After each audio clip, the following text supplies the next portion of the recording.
Ассалаумағалейкум, Жамжат аға. Уағалейкум ассалам. Қалай, амансыздар ма? Үйштерің, жан-жақтарың аман ба? Шүкір Алла деп. Бүгінгі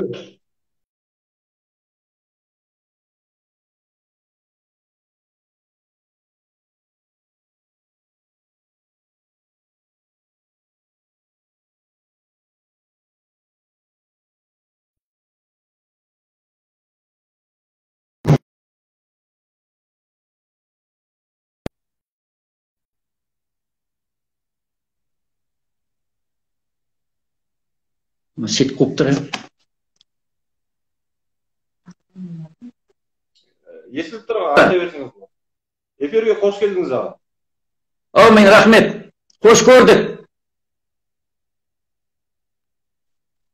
Сұхбатымызды бастасақ аға. Жақсы, бастайық. Енді мына сұхбатымыздың басын осы Мұғалжар ауданының тарихынан бастасақ. Өте жақсы, рахмет. Ал құрметті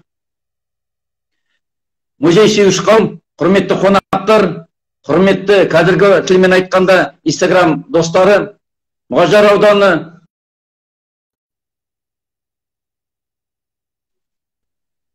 Мұғалжар тауының атымен Мұғалжар тауы, өздеріңіздер білесіңдер, Орал тауының жалғасы. Баяғы заманнан келе жатқан, аласа болса да, тарихында өзінің орны бар. Көзге түсетін, Ақтөбе облысын айтқанда Мұғалжар көзге түсетіндей орны бар тау. Ең биік Боқтыбай болса, біздің Мұғалжар тауын елінде ең биік ол айрық болып саналады. Мұғалжар тауының айрығы 635 метр биіктігі. Және де сонымен қатар бірнеше биік таулар бар. Дәу тауы деген бар, Ипан тауы деген бар. Және де соған жалғас, Мұғалжар тауына жалғас тағы да таулар бар. Естемес тауы бар деген. Ипан тауы да айтып кетсек, ол да айрық тауынан кейінгі, Дәу тауынан кейінгі үлкен бір тау. Оның бір атауының да бір ерекше бір аты бар. Ипан деген аталарымыздың баласы болмаған екен. Артында ізі қалмағасын, осы тауды көрші тұрған ауылдар ағайындары Ипан тау болсын деп атап кеткен екен. Не содан өзінің да бұл атауы бар. Ал Естемес тауына келсек, Қобыландың заманында Естемес құл жылқы бағып жүреді екен. Қобыланды аралап жүріп, Естеместен не шу болып жатыр деп сұрайды екен Атырау жағында. Сонда оның айтқаны, Қызылбас жерінде қалмақтар Қызылбас батырды жеңеді, соған құтқаны береміз дейді екен. Соны естіген Қобыланды батыр сол елге барып, ешкімнен жеңілмей құтқан алып берген екен. Мінекей соның астында Естемес тауы болып аталып кеткен екен. Мінекей осындай біздің Мұғалжар тауының деген өзінің жер атаулары, таудың атаулары деген өзінің ерекше аттары бар. Сонымен қатар Мұғалжар ауданында бірнеше өзендер бар. Оның ұзын өзеніміз Жем бойы. Өздеріміз білеміз, Асанқайғыда жер аралап жүріп, осы Жем бойын да тоқтаған екен. Неке осы Жем бойы біздің Мұғалжар тауынан алып Атырауға барып қияды. Атырау жерімен барып Каспийге қояды. Бірақ та қазіргі уақытта сол таудан алған судың өзі азайып келеді. Бұлақтың көздері жабылып, әр жерде сулар бөлініп қалып, неке оған ағатын Құндызды, Әулие, Құмжарған сағалары бар. Көктем уақытында олар суды толтырады, бірақ жазы уақытында, ыстық заман уақытта бұлақтар тартылып, шамалы өзгерістер болады. Неке осы Мұғалжар ауданда неке тау, өзендер бар. Енді жаңа айтып кеткендей, Мұғалжар ауданына біздің Мұғалжар тауының аты берілген Сондықтан біздер өзімізді мақтан етеміз Мұғажар тауымен деген. Біздер енді үлкен таудан бойында өспегенмен, біздер де осы өзіміздің аласа болса да Мұғажар тауымызға қарап өскенбіз. Сондықтан Мұғажар ауданы мен Мұғажар тауын деген бөліп тастай алмаймыз. Және де Мұғажар ауданы үлкен бай аудан, Ақтөбе облысының экономикасына деген 70% газ өндіріп, 60% мұнай өндіретін аудан. Және де басқа да шикізаттары бізде орын алған. Мұғажар ауданы, өздеріңіз білесіңдер, мұнай 78 жылы Жаңажол өлкесінде Октябрь нефт экспедициямен ашылып, содан бері осы Жаңажол өлкесінде мұнай мен айналысады. Көптеген өшкілер барды. Қазіргі уақытта жаңадан қосылған Қазақойл мұнай кені бар. Осы біздің Мұғажар ауданын қарасақ, даланың бәрі тұрған вышка, вахтовый поселоктер, өте қуанышты жағдай. Өзіміздің ауданымыздың тұрғындарының жалпы көлемі осы мекемелерде жұмысын жалғастырады. Және де Мұғажар ауданында алтын кен орны бар. Ембі қаласынан 50 шақырым жерде 61 жылы мыс бар деп сол араны болжап ашамыз деген ой болған екен.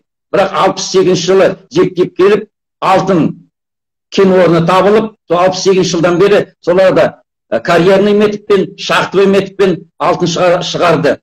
Қазіргі уақыт, сол кеңес үкіметінің уақытында 100 килограммға дейін алтын шығаратын болған. Енді олардың деген қазіргі өкінішке орай фабрика жоқ, жылда фабрика саламыз дейді. Сол фабрика салса, өзіміздің шикізатымызды тасымай, өзімізде бір алтын өндірген болар еді деген. Енді соңғы өзімізде тағы да ашылып жатқан бір мекеменің бірі, ол мыс орны ашылды. Неке біздің тауының бәрі, Мұғажар тауының бәрі жатқан байлық. Өзіміз академик Сатпаев айтқандай, Мұғажардың бойында жатқан байлық, ол Қазақстанның Орал тауының жалғасында деген екен. Неке сондықтан біздің Мұғажар ауданының жаңағы айтып кеткендей Ақтөбе облысының экономикасына үлкен үлесі қосылған аудан деп айтуға болады. Және де ауыл шаруашылығымен айналысады Мұғажар ауданы. Өздеріңіз білесіңдер, бірақ осының бәрін зерттеп, зерделеп, осы байлықты кен орындары тапқан ол геология. Мұғажар Ақтөбе облысында ең ірі геология экспедиция ол Ақтөбе Мұғажар ауданында болды. Бұрынғы Мұғажар ауданында. Қазір Ембі регионында емес. Әуелгі экспедиция Бершөбірде болған.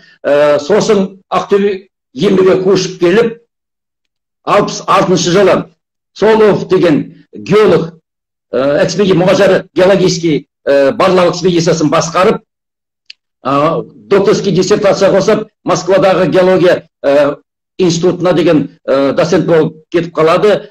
Сол 64 жылдан бастап, 66 жылдан 86 жылға дейін Ефим Иосифович геолог, мемлекеттік сыйлығының лауреаты, атақты геологымыз сол кісі басқарды. Және де одан кейін Дадабаев Серікболат деген Қазақстан Республикасының барлау құрметті азаматы, сол кісі басқарды деген. Осы Ақтөбеге геологтар көшіп келгеннен бері, барлаушылар геологтар көшіп келгеннен кейін Ақтөбенің қасында, Ембінің қасында кішкентай шағын поселке орнатып, жаңадан үйлер салып, Ембінің көркін келтіріп, көшені асфальттап, су кіргізіп, зілдерді салып, осы уақытқа дейін сол геологтар деп атайды. Әркімге дейін осы геологический экспедиция шамал болса да өзін осы барлау жұмысына Ақтөбе облысында үлестерін қосып жүр. Мына жаңа айтқандай мыс кен орнында осы тапқан біздің Мұғажар геологический экспедициямыз деген. Осы мінекей осы байлықтың бәрін тауып жатқан осы біздің барлаушылар. Енді Мұғажар ауданында өздеріңіз білесіңдер, бұрын ертеректе 1886 жылдан 1920 жылға дейін Орал облысында болған. Содан кейін 2020 жылдан бастап деген Орынбор губерниясында, 2023 жылдан бастап Ақтөбе губерниясы болып, соған деген біздің аудандар кіріп, Ақтөбе аймағы кіріп, соның ішінде болып, содан кейін бірнеше жылдан бері бірнеше атаудан өзгеріп, Темір ауданы болып, Темір орталығы болды, одан кейін Жұрын ауданы болды. Жұрын ауданы Ембі поселкісі кіріп, жан жағындағы ауыл мекендер кірген болады. Одан кейін 1965 жылдан бастап Темір ауданы бөлініп, Октябрь ауданы құрылды, орталығы Қандағаш болып, Мұғажар ауданы болып, орталығы Ембі қаласы болды. Ембі поселкісі болды. Одан 67 жылы Октябрь революцияның 50 жылына байланысты Қандағаштың атауы Октябрь қаласы болып өзгерді. Ал Ембі қаласына да қала статусы берілді. Мінекей осы екі аудан бөлінгеннен кейін 1997 жылы президенттің, қазіргі елбасымыз Нұрсұлтан Әбішұлы Назарбаевтың өкімімен аудандарды ірілендіруге байланысты екі аудан қосылып, Октябрь ауданы мен Мұғажар ауданы ірілендіріліп қосылып, орталығы Қандағаш қаласы болып біріктірілді. Алғашқы Мұғажар ауданының әкімі болған Павел Павлович Хохлов.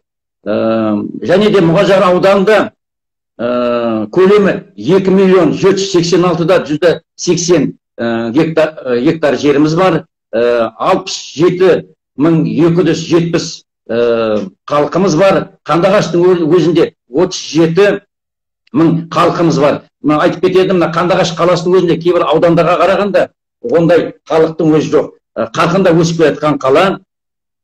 Сонымен қатар Ембі қаласы, Жем қаласы. Жем қаласы өздерің білесіңдер, бұрынғы әскери қалашық МБ-5 дейді. Бұл енді научно-исследовательский полигон деп аталды. 69 жылдан бастап бұнда деген кеңес үкіметінің уақытында әскери қалашық болып еді. Закрытый қала Екібастан деген, испытаниялар жасалды деген. Сонымен қатар көптеген учениялар барлық военный округтан, шетелдегі Германия, Венгрия, Чехословакия болған әскерлер осы біздің Ембі жеріне келіп, Ембі қалашығына келіп, өзінің деген ученияларын жасаған еді. Мінекей осындай ауданымызда 3 қаламыз бар. Енді соңғы уақытта Жем қаласы өзі кішігірім болғасын өзі деген аталмай жатыр. Және де 12 ауылдық округымыз бар. Основной бұнда деген енді қазір енді совхоздар болмағасын ауыл шаруашылығымен айналысады. Кейбір елді мекендерде жұмыс көзі бар деп айтуға болады. Оның ішінде Бақтыөзен жаңа жолда жұмыс орны бар. Және де Қайында Егіндібұлақ мыс орындары бар, алтын орындары бар. Халықтың шамалы болса да өзінің жұмыс орын көздері бар. Ал қалған ауылдық округтер деген ауыл шаруашылығымен айналысады. Бұрынғы кездей деген өздеріміз білеміз, Ұлы дала жеті қырының мақаласына байланысты ат міну мәдениет деп елбасымыз айтқандай, біздің жерде де бірнеше қазақ атының тұқымы бар. Енді бұл ата-бабамыздан келе жатқан салт дәстүріміз шығар. Атқа мініп, аты үйретіп, ат баққан деген племенной асыл тұқымды аттар бар бізде. Оның бір тұқымы Мұғажар тұқымы, және қазақы жабы тұқымы бар. Ол Құмжарған жауапкершілігі серіктестік, және де жаңадан ашылған Мұғажар Қайындада бірнеше асыл тұқымды аттар тұқымдарын шығарады. Мінекей осындай Мұғажар ауданында, енді Мұғажар ауданы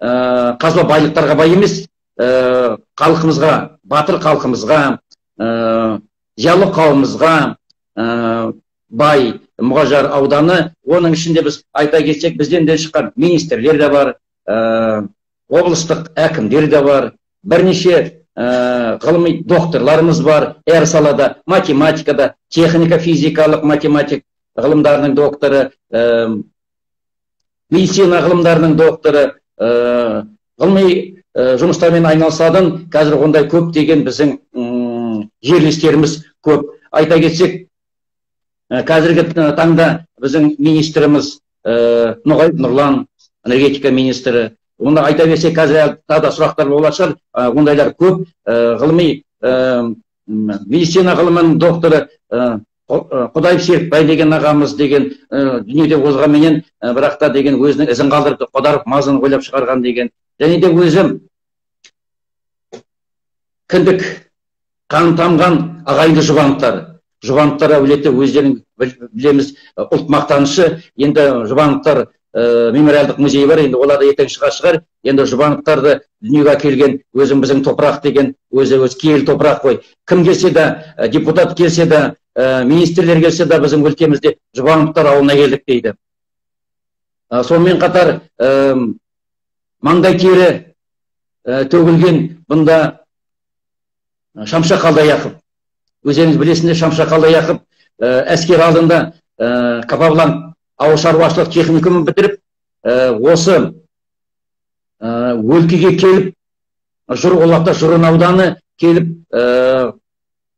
Құмсай өлкесінде ғор фермасында зоотехник болып жұмыс істеген, малдәрігер болып жұмыс істеген. Содан кейін әскерге кетіп, сосын шығармашылық жұмыспен айналысып кеткен. Бірақ та өз еңбек жолын бастаған жерге тірі кезінде келіп кететін еді. Негесе өзімен бірге жұмыс істеген әріптестері бар, малшылар, ағайындар деген жолдас болып кеткен жігіттер болып деген. Жаңа бүгінгі деген тікелей эфирде ғор мешіт айтылып кетті ғой. Неке сол ғор мешіттің орында ферма болды, сол фермада Шамшақ Қалдаяқов жұмыс істеп кетті. Сонымен қатар Жеңғали Тілепбергенов, біздің жеріміздің тумасы. Біздің енді жеріміз енді айта берсек, бай бірнеше батырымыз бар. Кеңес одағының батырларымыз бар. Ол Малкичар Букенбаев, Гринько Иван Устинович, Фербанев Тимофей, Шатрев Федор деген сияқты. Және соңғы мына деректерге байланысты Имантаев Жетіспай атамыз батыр атағына ұсынылып бермей қалған екен. Мен өзім мына бір дайындап қойып едім. Наградной лист парақшасын деген бірнеше деген өткен екен. Мінеке батальонның қолынан герой атағын ұсынған наградной листі және де бірнеше заключение өтіп, соңғы генерал армия Рыбалканың қолынан өтпей қалған екен. Мінеке бұл кісі біздің мақтанышымыз, 5-ші батырымыз деп айтуға да болады деген. Мінеке осындай. Сонымен қатар 24 социалистік еңбеккерлеріміз бар. Бұның ішінде деген Мақсат Мамытов бар, Балым Біремов бар, Жанболатова Мерует деген апайымыз бар деген, Қожаниязова Шайзада апамыз бар деген. Мінеке біздер мына соғыс кезінде мақтан ететін Әлия Молдағұлова мен Мәншөк Маметова болса да, соғыс уақытында өзінің еңбектерімен көзге түскен Балым Біремова жолдас әскерге кетіп, ақтаяқ ұстап қалып, жылқы бағып, сол қиын заманда қыстың суықтарына қарамай, өздеріміз тарихтан білеміз, соғыс уақытта қыстында қатты болғанын деген. Жылқыны өсіріп, құлындатып, өлтірмей, жылдың аяғында солай аман есен тапсырып, 44 жылы социалист еңбеккері атағын алған. Және де Мерует Жанболатова да, ол кісінде жолдас әскерге кетіп, қой бағып, аман алып қалып, ол кісі деген социалист еңбек ер атағын алған екен. Ал енді Құрманиязова Шайзада апамыз болсақ, ол кісі шопанның таяғын ұстап қалып, düz бастан düzда 33, düzда 36 қозыдан алған. Бұл үлкен рекорд. кеңес үкіметінің уақытында да осындай нелерді алып, соғыс уақытында әйел адамның өзіне алудың өзі оңай зат емес. 48 жылы осы кісіге де социалистік еңбек ері атағын берген екен. Және де біздің деген көптеген қазіргі заманда тұлғаларымызда көп еңбек еткен, сонымен қатар мына бірнеше ауданға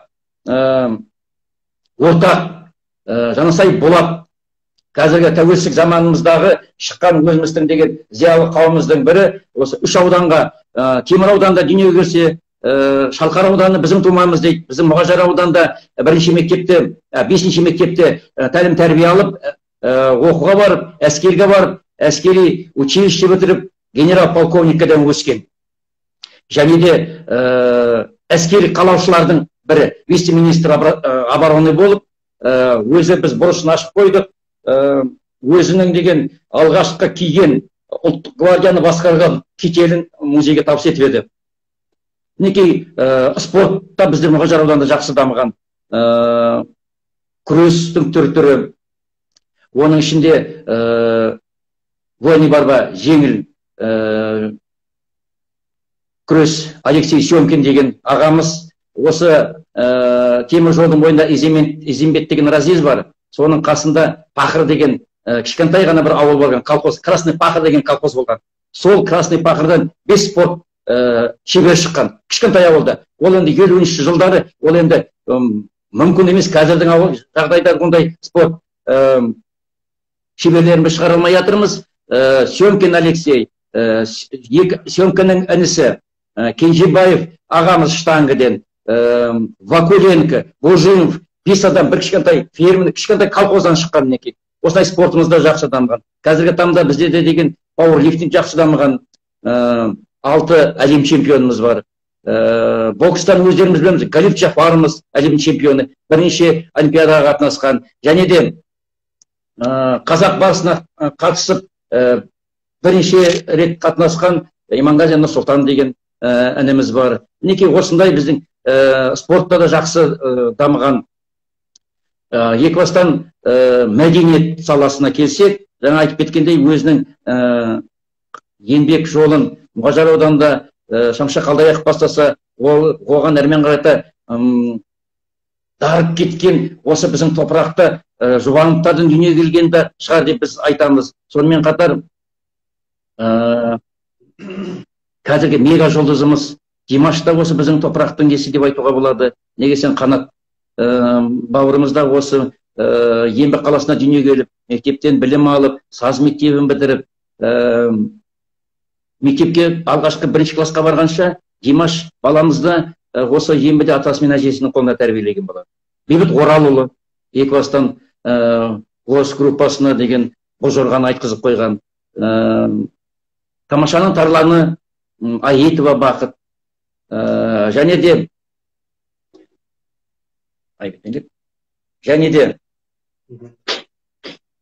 керемет мағлұматтар болып жатыр аға. Енді осы мына атақты адамдар дүниеге алып келген Мұғалжар жерінің киелі жерлері туралы, ескерткіштер туралы, сол туралы кішкене тоқталып. Өте жақсы ескерткіштер туралы, өте орынды сұрақ деп ойлаймыз. Өздеріміз білеміз, енді мен 1-2 деген ескерткіштердің деген суреттерін дайындап қойып едім. Оның бірі мінекей Төлебұлақ.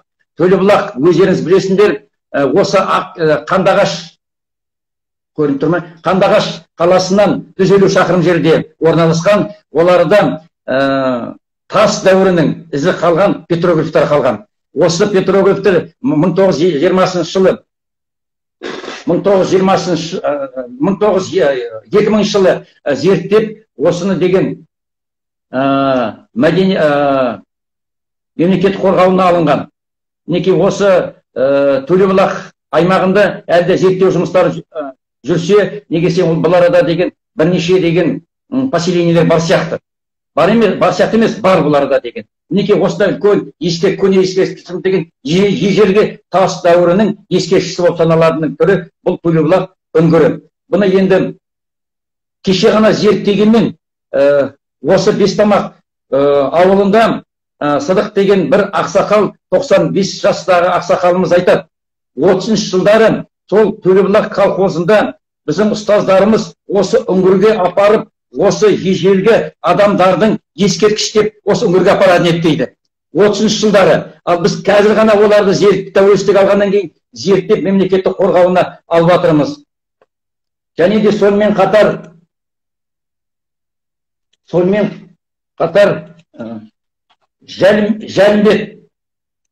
Жәлімбетті алсақ, мінекей көне ескерткіш.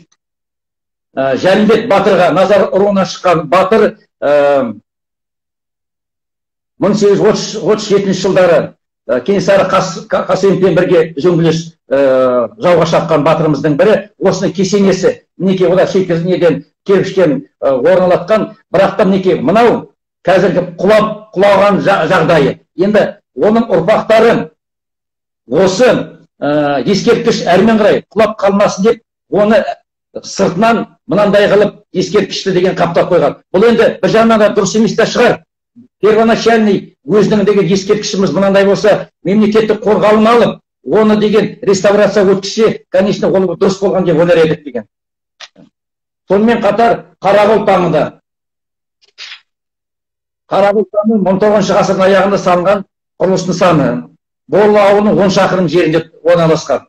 Мінекей 8 бұрышты айналасында деген ағаш үй тәрізді, өзінің кірер есігі, бөлмесі бар, кіретін деген, әрмен қарай сосын деген орналасқан. Бірақ кімдікі екені белгісіз. Бұл Қарағұл тамы деп айтылады. 19 ғасырдың аяғы. Әркім әртүрлі айтады. Біреулер деген Түлеудің байы дейді, біреу Төртқараның байының кесенесі дейді. Бірақ не болса да өзі биік жерге орналасқан, әдемі тәрізді. 2000 жылы реставрациядан өтілді бұл там деген. Және де мемлекеттік қорғауында айналасына забормен қоршалған некей деген, жаңадан деген реставрация өткізілгені көрініп тұр деген. Бұл енді кім болса да бір қолы жететін бай ұрпақтар болған болу керек. Мындай биік жерге орналастырып, осындай әдемі ескерткіш қойғаны. Және де бүгінгі 10 сағат 12-де болған тікелей эфирде осы мешіттер қозғалды ғой. Сонда деген мен Мұғажар ауданында қанша мешіт бар екен деп былай сұрақ қойып едім. Бірнеше мешіттер Мұғажар ауданында бар. Жаңа оны айтылып кетті, Қонысбай деген. Бірақ та деген кейбіреулерінде аты қалды, ізі жоқ. Ізі бар да өздерінің несі жоқ, орындары жоқ. Жемнің бойында Сүлейменнің мешіті деген бар. Балмағамбет Ишан салған деген. Және де тағы да басқа мешіттер бар. Жаңағы Құдайберген Жұбановтар оқыған Оспан мешіті деп жатыр деген. Сонымен қатар 1904 жылы 1902 жылы басталып, 1904 жылы іске қосылған ол көк мешіт дейміз. Ор мешітін дейлі айтып жатырмыз ғой. Кейде оны тамам мешіт дейді. Енді ұруға бөлмей-ақ, олар әні көк мешіт деп атап кетуге болады. Негізі сол аймақтағы ертеректе үлкендер айтатын еді. Сол аймақтағы жамағаттың бәрі осы мешітке барып жұма намазына барады екен. Және де сол мешіттің қасында өзінің медресесі бар. Мінекей ол ескерткіш қасында мінекей мешіт, мынау медресесі деген. Бұл енді кирпичтен салынбаған, тастан салынған уақытында деген бірнеше бөлмесі бар. Медреседе деген сол аймақтағы жамағаттың балдарын діни оқытқан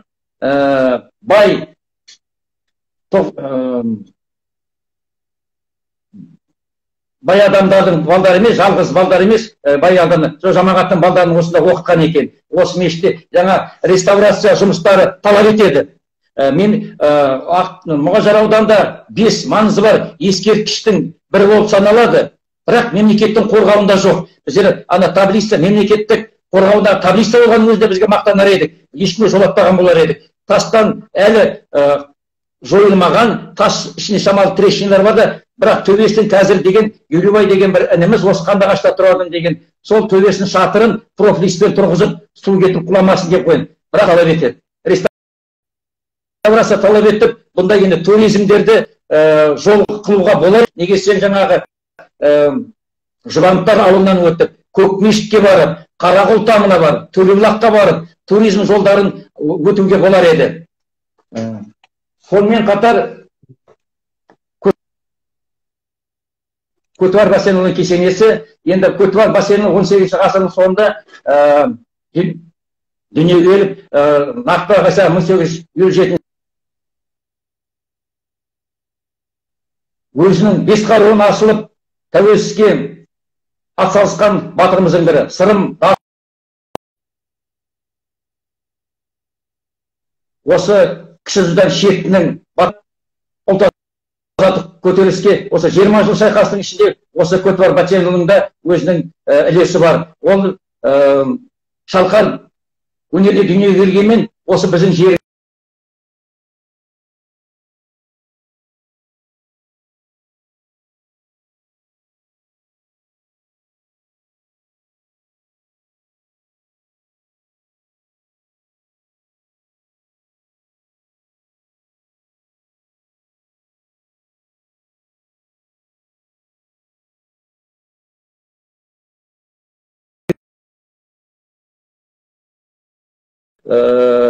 өзгерістер де бар шығар, бірақ та осы Көтібар бассейн ұлының деген тарихтары жаңартылып жатыр. Өздерімізді енді мұндай сұрақта туы мүмкін. Аты Көтібар деген қалай келген деп деген.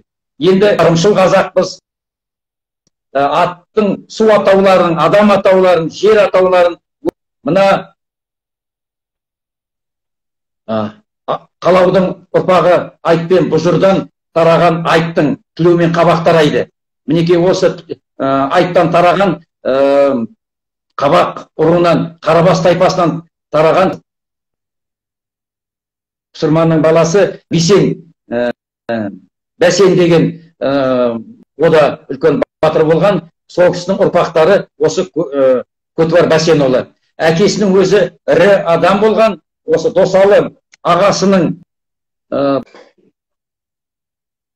бағады болған. Сол уақытта батырлары шыңдау үшін жылқы баққызады екен. Айта кетейік, Қайдауылдың өзі Көтібардың жылқыларын баққан екен.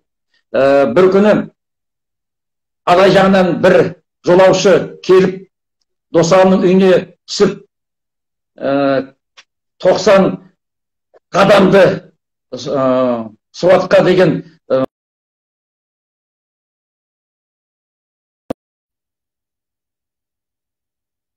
қандай сол салыққа бір дұрыс қыстау берсең қалай болады? Дұрыс қыстау керек дегенде Досал айтқан екен. Ай, осыған деген бір дұрыс жігіт өзің қыстау бермейсің ба деп деген. Содан Нарбике деген содан Көтібар атамыз дүниеге келген екен. Содан Көтібар атамыздан Нарбикеден Нарбике әжеміз балам шырылдап түскенде Саңғақ атам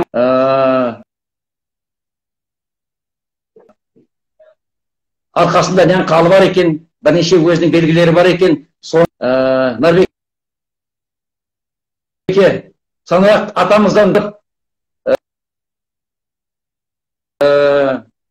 Бәсенің еген екен. Сонда кім туып келінген шығар, Көтібар деген екен. Сосын өзінің айтқан екен, арқасында сондай қалы бар, көзі сондай ашық, бір қолында уысында екен.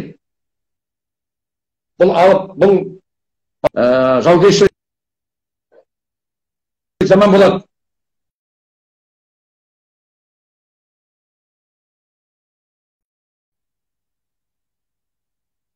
Атылыммен оң қол болды деп айтып кеттік қой. Осы ұлт азаттық көтеріліске деген үлкен үлестері мықты. Сонымен қатар өзі үйге алып келген өзінің балдарының өзі білесіміз ғой. Есет пен Дәрбайдың өзі уақытында Есет екен. Оң жағында өзінің сарбаздары, сол жағында өзі жатқан екен. Ұйықтай алмай жатқан екен. Бір уақытта оянып кеткен екен. Оянып кетсе, алдында ақ сақалды сипап тұрған бір шалтыр екен. Ол кім деген Есет екен. Сонда Есет айтқан екен, Ақмаңдайдай ұл сүймедім, Ақмоншақтай ат мінбедім десем, сен оның істің бәрін атқарып жүретесің ғой деп. Үйіндегі келіннің аяғы ауыр екен, ұл туады, атын Есет қой деген екен. Мінекей осыдан Есеттің аты осылай болып кеткен екен. Есет дүниеге келгенде сонда айтқан екен, ер аузында беделім бар, Саңырақтан алған батам бар, Есеттің аяны бар, атын Есет қоям деп айтқан екен. Жаңа Саңырақтан бата алдым дегенде, Саңырақ батасын бермеген екен дүниеге келгенде. Онда қаны бар. Жақсы жаман болсын, жаугершілік 10 жастарында Көтібар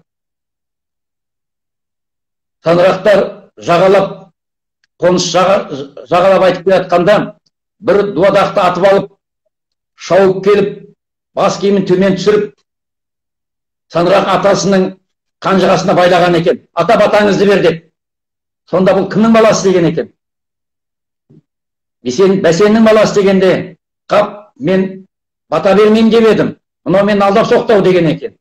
Сол кезде батасын берген екен. Батасын бергенде, батасын алып тұрып, бір алақанын жайып, бір алақанын төмен қарай түсіп тұрған екен. Осылай батаны алған екен, Көтібар. Сонда қасында жолдастар айтқан екен, бұл қалай сонда деп деген. Қалай сен бір қолыңды төмен қарай, бір қолыңмен бата алдың деп деген. Саңырақ маған бата бермеймін деп, мен дүниеге келгенде. Қолымда бір уыс қаным болған екен. Өмірім қан төгіспен болмасын деген екен. Сол өмірім қан төгіс болмасын деп алған батам деген екен. Мінекей осындай Есет атамыздың да осылай артына қалған іздері бар. Сонымен қатар өзінің ұрпақтары да жаңа айтып кеткендей, ауданда таныстырғанда Жанасай Болатта осы тікелей ұрпағы, батырдан батыр туады деген мінекей осы да ғой. Сонымен қатар біздің жерімізде бірнеше батырлар, жаңа Жолымбет батырды айтып кеттік. Жолымбет батырдың да арқасында нән қалы болған екен. Осы мына Назар рулары мына жерінің бойында, Құмжарған өлкесінің бойында тұратын болған. Сол көктемнің уақытында сең жүріп атқанда сеңді қолдарымен итеріп арғы бетке жүзіп өтеді екен. Сонда арқасындағы қарға жабысқан мұз еріп кетеді екен. Мінекей осындай үлкен ірі батыр болған. Және де деген айт мен бұл жыр туған деді.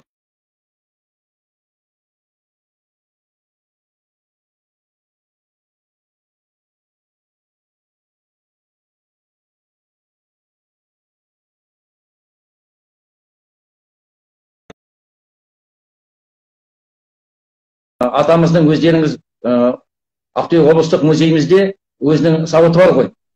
Жыртылған, көп жылды сақталған, қиын заманда кеңес үкіметінің уақытында қуғынға ұшыраймыз деп, қалай осылай орап жердің ұрпақтары жер астына көмген екен. Соңғы деген атынан ұлттық музей, өзіміз облыстық музейге тапсырылып, қазір облыстық музейде тұр. Қазір енді ол сауыттың деген экспозиция тұрмағанын білмеймін да, бірақ облыстық біз музейде ол бар.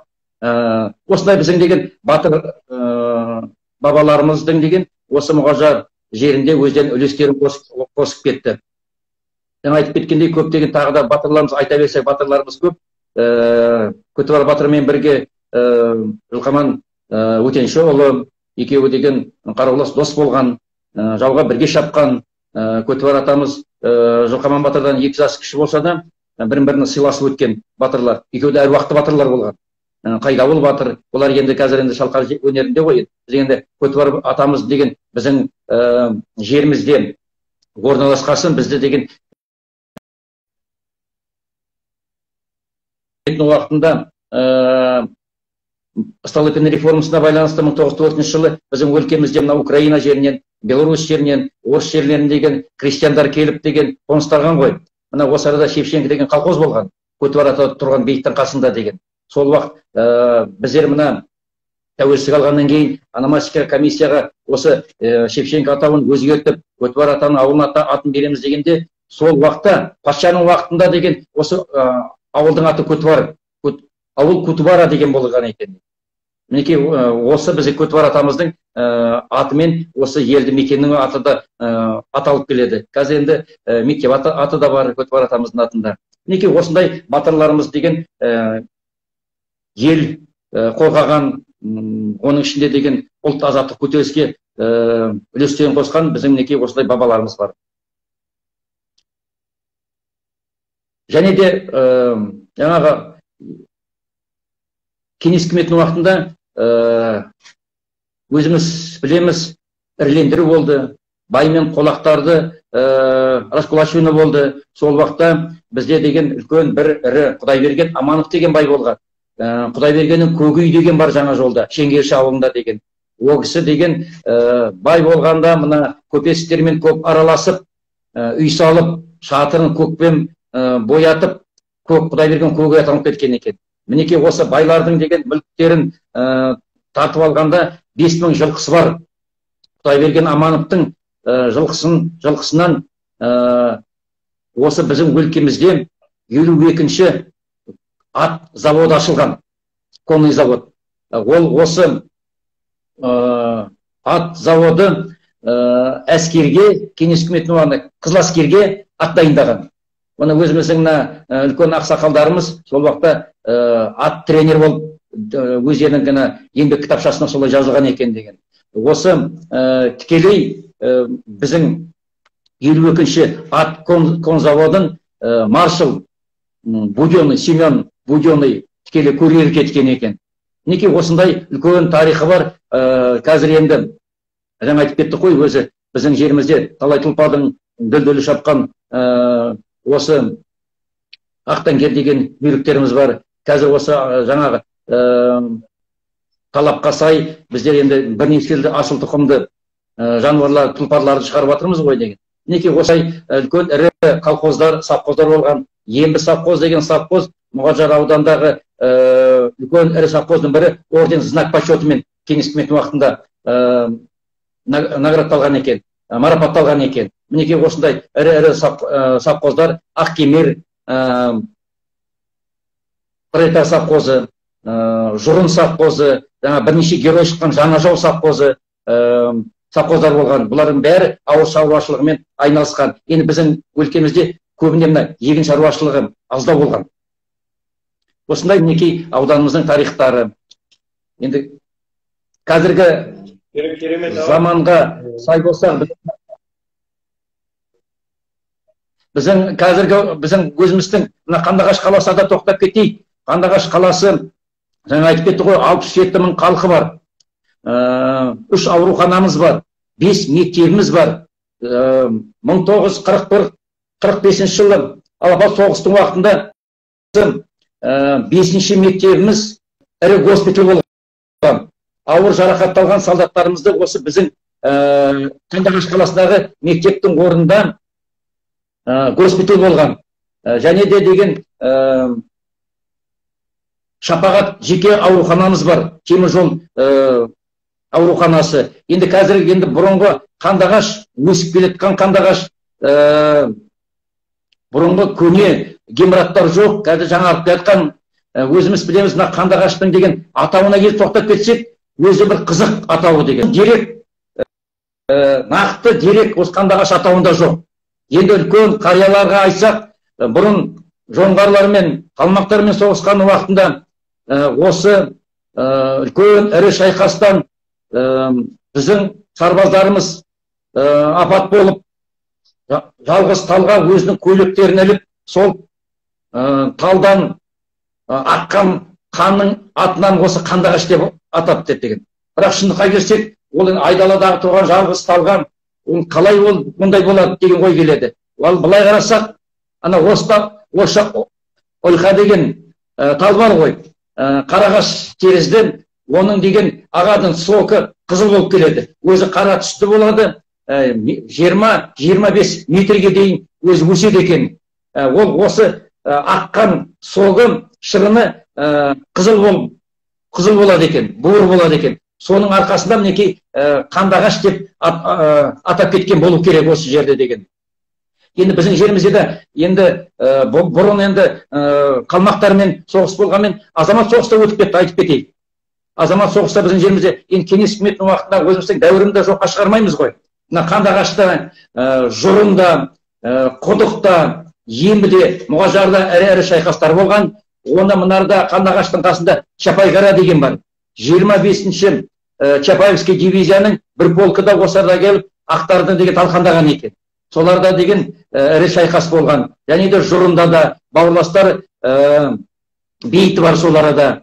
Және де Құдық разъезінде де шайқас болған. Емі де Ақтөбе майданы менен Түркістан майданы екеуі Мұғажар станциясында ақтарды талқандап, сол жерде қосылған екен. Түркістан майданын Михаил Фрунзе басқарып, біздерде мына Зенченко, Кривощеков, Ақтөбе қаласында көшелер бар ғой деген. Осылар енді азамат соғысының деген әскери қолбасшыларының бірі.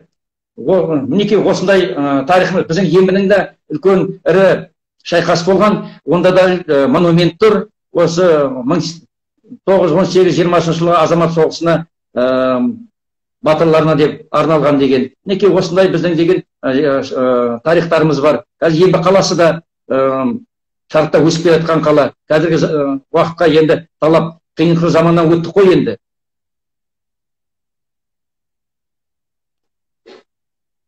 Және де өзіміздің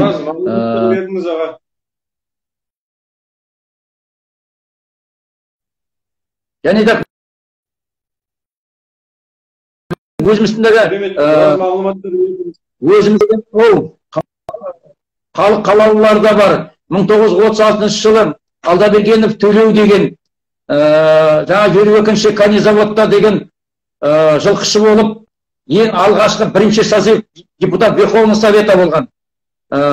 Осындай біздің деген халық қалаулыларымыз бар. Одан келді Қасенова Дәметкен деген апамыз, Қазақ СССР үкіметінің уақытында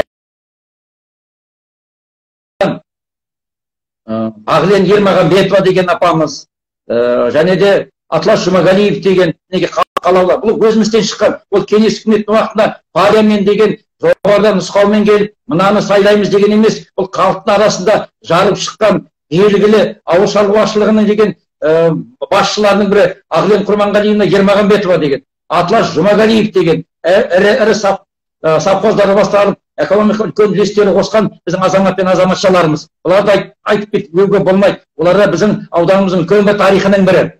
Және де үлкен ұлағат ұстаздарымыз бар. Шолтаев Талмаза Кесович деген, Ержанов Одовай Ешанович деген. Міне айта берсек, бұлар ұстаздарымыз да көп. Ұлағат ұстаздарымыз бірнеше медаль ордендермен наградталған. Владимир Михайлович Чуб деген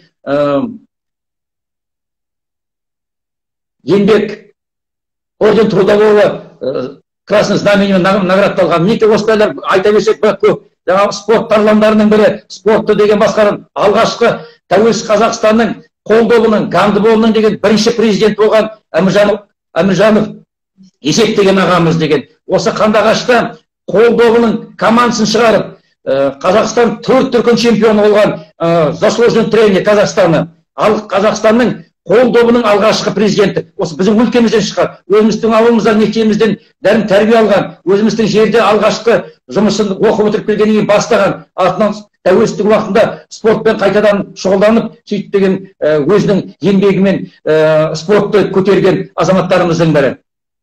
Міне айта берсек, тарих әр саладан айта берсек, тарихтарымыз көп. Және де мына Жұрын. Керемет жалпылдады. Нұрболат, мен жаңа Жұрын жөнінде айтып кетейін. Бұл да біздің бір батырымыздың бірі ғой. Бола ма екен? Осы жөнінде айта кетсеңіз аға, уақытымыз да таяп қалыпты. Айтып кетейін, Жұрынның негесі мынада қасымызда іргемізде тұрған Жұрын. Өздеріңіз білем, қазақта Жұрын деген ат та жоқ, атау да жоқ қой. Солай ғой Нұрболат, сен тарихшысың ғой. Солай ғой. Бұл енді уақытында Қанон ханның оң қолы әскери басшысы болған Жорын батыр, Жорын. Уақытында Қанон Есетпен жекпе-жекке шығып, Есет бабамыз жеңіп, әскерін тойтарыстан қайтарған, артынан Жорын әскер жинап қайтадан қазақ жеріне шапқан білеміз. Сол уақытта Есет көкілі алдына шығып, мен Есетпін, жекпе-жекке шақырам. Қалмақтың соңғы ханы Қанонның басын қақтым. Енді кезек сенікі деген екен. Сонда Жұрын айтқан екен, мен Жұрынмын. еш қазақтың найзасы маған тиген жоқ. Мен жекпе-жекке шығам, канонның кегін алам деген екен. Кезек менікі деген екен. Кезек сенікі деп Есет атамыз кезегін берген екен. Бірнеше сағат соғысып, Есет атамыз Жұрынды жеңіп, бірақ Жұрын өзінің соңғы сөзінде менің жанымда қалдыр деген екен. Сонда Есет айтқан екен, екінші ары жауға шаппайсың. Мен саған Ақмаңдайды ұлымды тұтқынға алып кетті. Ақмоншақтай атымды нүк кетті. Соларды қайтарасың. Бір жыл, бір қыс, бір жаз берем деген екен. Сонда Жұрын құп болады. Жерін оларды таппасаң, қалмаққа шауып, солардың малдарын тұтқынға алып келесін деген екен. Сөйтіп Жұрын батыр бір қыс, бір жаз елінде болып таба алмай келген екен. Жаңағы Есет атамыздың өзінің айтқан сөзі ғой енді. Ақмаңдайдай ұл сүймедім, Ақмоншақтай ат мінбедім, жау қолында өлмедім деген осы екен ғой. Сөйтіп таба алмай келіп, мыңдаған жылқыларын қуып келіп, алдына келіп, мен таба алмадым деген екен. Сен өзің сөзіңе тұрдың, Жұрын, сен қалмақтың батыры едің. Енді сен қазақтың батырысың, сен Жұрынсың деген екен. Осы біздің өлкемізде айналасында жер беріп, үй тұрғызып, үйді баранды қылып, қазақтың батыры болып, басқа жауға шапқанда Жұрын қазақтың атынан атойлап жауға шапқан екен. Содан мінеке осы біздің жерімізді Жұрын атанып кеткен екен.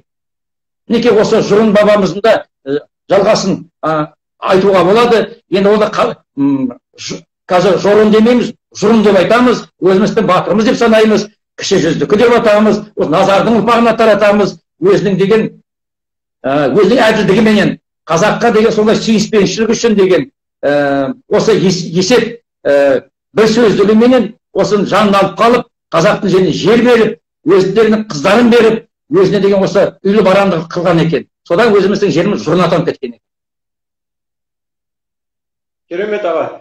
Енді мына осы тарихи тұлғаларды, мына киелі жерлерді, мына көптеген осы тарихи жағдайлардың куәсі болған деректерді сақтайтын бірден бір осы киелі орда музей екені белгілі. Енді біздің уақытымыз да таяп қалған екен. Қорыта келе осы жалпы Мұғалжар аудандық тарихи өлкетану музейі жайлы да айта кетсеңіз. Жақсы. Жәдігерлерді, қандай бағытта жәдігерлер бар? Жақсы. Мұғалжар аудандық тарихи өлкетану музейі 2000 жылы қоғамдық музейі көтер бассейнін тойлағанда қоғамдық музей болып ашылған екен. Бірақ 2004 жылы статус алып, Мұғалжар аудандық тарихи өлкетану мұражайы болып ашылған. Содан бері 2010 жылға дейін әр жерде бір бөлмеде жүрген екен. 2004 жылы ашылып, мәдениет үйінде бір бөлмесінде болып, одан кейін Қандыағаштағы кәсіби мектептің бір аудиториясында орналасқан музей болды. 2010 жылы осы музейге мен директор болып келдім.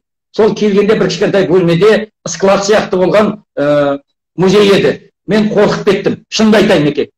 Тікелей эфирде отырмын ғой, тыңдап отырған әріптестер, халықтар бар ғой деген өзімді музей директоры айтуға да ұялдым. Содан Алдабергенов Әбілхан деген ағамыз екеуміз осы әкімдердің жағалап осы ғимарат іздедік.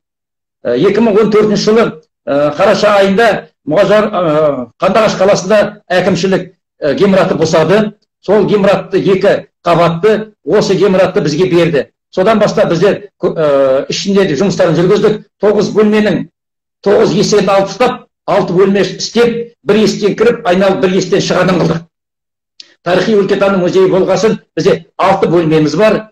Табиғат залы, этнографиялық зал, данық залы, қазба байлықтар залы, дін, медицина, спорт бөлімі бар, мәдениет залы бар. Мінекей осы бағытта қазір жұмыс жасап жатырмыз. Және де этнографиялық залында деген бұрынғы көне тұрмыс жағдайы, қазақтың бұрынғы тұрмыстары, ағаш үйіміз бар, және пайдаланған заттарымыз бар, көбі бар деген сияқты, тас дерман бар деген сияқты, басқа да ұлттық киімдер бар деген сияқты. Және данық залында жаңағы айтып кеткендей ұлт азаттық көтерілісінің уақытындағы батырларымыз, және де кеңес үкіметінің уақытындағы батырларымыздың киімдері, орден медальдарымыз, ең жоғары орден боевого красного знамени, орден знак почета, орден славы третьей степени, осындай дәрежелерге ордендарымыз бар, және де қазба байлықтарымыз. Біз айтып кеткендей, Қандыағаш Мұғажар ауданы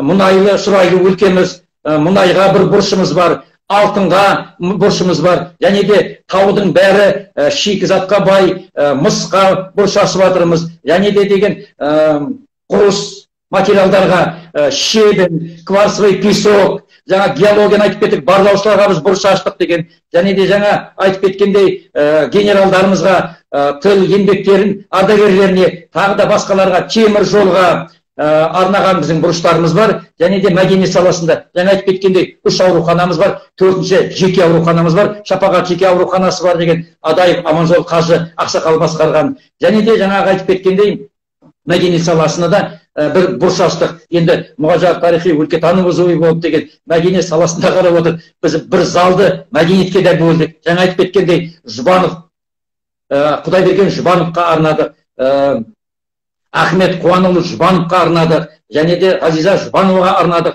Мінекей осылардың бәріне біз осы бағытта жұмыс жасап жатырмыз. 19 ғасырдың аяғындағы көне Құран кітабымыз бар.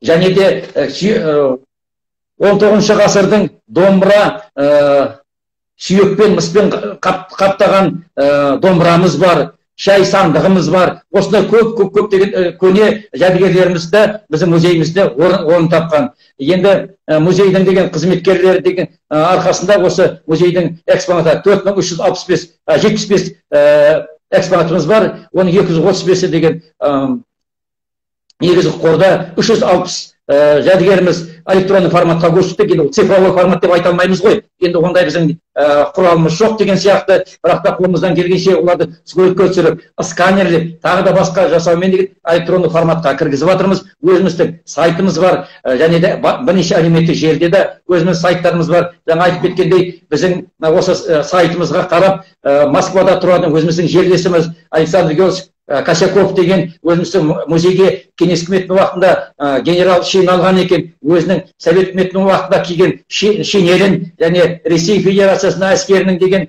кителін беріп жіберген. Мінекей осы әлеуметтік желінің арқасында деген. Және де жыл бойы көптеген жұмыстар атқарамыз. Енді кейде бір музейді көп шараға да ауысып кетеміз, ода бір дұрыс шығар, экспедицияға шығамыз. Мына алыс елді мекендеріне осы музейге келе алмайтын елді мекендер бар ғой. Соларға өзіміздің музейден көрме, жұмалы көрме жасаймыз. Бір жағынан сояқтан біз жәдігерлер жинақтаймыз деген. Және де былтыр деген Егіндібұлақ селолық округына барды. Құдайберген Жұбанов атындағы селолық округқа барды. Құдайберген аталарымыздың бейіттеріне, Қуан әкеміздің қазған,